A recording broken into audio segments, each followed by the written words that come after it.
বেলেগ এটা ধৰণৰ হাঁহৰ মাংস বনালোঁ। এনেকৈ হাঁহৰ মাংস বনাই খাই চাবচোন এবাৰ। যদি খোৱা নাই তেনেহ'লে মোৰ ভিডিঅ'টো সম্পূৰ্ণকৈ চাব, আৰু যদি ভাল পায় লাইক কমেণ্ট শ্বেয়াৰ ছাবস্ক্ৰাইব কৰি কাষত থকা বেল আইকনটো দবাই দিব। তেনেহ'লে আহকচোন।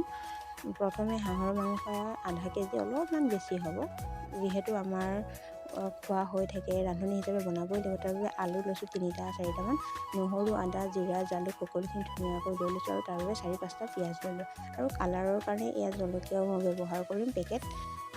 সকলোখিনি ধুনীয়াকৈ ৰেডি কৰি লৈছোঁ। ৰেডি কৰাৰ পিছত সকলোখিনি পিচি লৈ মছলাখিনি পিচি ল'লোঁ। পিচি ল'লোঁ, পটাত পিচিছোঁ, মই মিক্সাৰত দিয়া নাই। তাৰবাবে তেল দি লৈ তাতে পিঁয়াজ দি দিলোঁ, দি ধুনীয়াকৈ ভাজিম। এতিয়া অলপমান ভাজি লৈ তাতে মই হালধি দি দিছোঁ, দি এতিয়া গন্ধ আহিছে। তাৰে পাছতে মই সেই মাংসটো দি দিলোঁ, দি ধুনীয়াকৈ এতিয়া লৰাই দিম।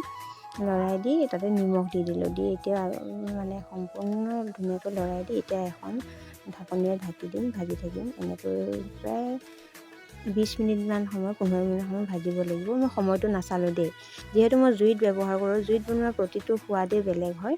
ফাইনেলি মই ভাজি আছোঁ, লৰাই আছোঁ। বেছি সময় মানে ঢাকি থ'ব নালাগে। আৰু মাংসটো সিজাৰে পাছতে মই এতিয়া আলু দি দিলোঁ। আলু দি এতিয়া আকৌ ধুনীয়াকৈ লৰাই দিলোঁ। লৰাই দি এতিয়া আকৌ ঢাকি দিম। মানে মাংসটো অলপ সিজাৰ পাছতহে আলুটো দিব লাগে। আৰু তাৰবাবে পেকেট গৰম মছলা আৰু কালাৰৰ কাৰণে আৰু কাশ্মীৰী ব্যৱহাৰ কৰোঁ। আৰু আদাখিনি থেতালি লৈছিলোঁ, এতিয়া তাতে মিক্স কৰি লৈ যেতিয়া মাংসটো সিজিছে তাতে মই দি দিলোঁ। দি এতিয়া ধুনীয়াকৈ আকৌ লৰাই দিম। লৰাই দি আকৌ তেনেকৈ অলপ সময় ভাজিলে তাতে গৰম পানী দি দিছোঁ। গৰম পানী দি এতিয়া বেছিকৈ জুই দিম। ফাইনেলি উতলি আছে। এনেকৈ বনাই খাই নে নাখায় আপোনালোকে কমেণ্ট এটা কৰিবলৈ নাপাহৰিব দেই। এবাৰ ধুনীয়াকৈ লৰাই দিলোঁ। লৰাই দি এতিয়া নমাই দিছোঁ।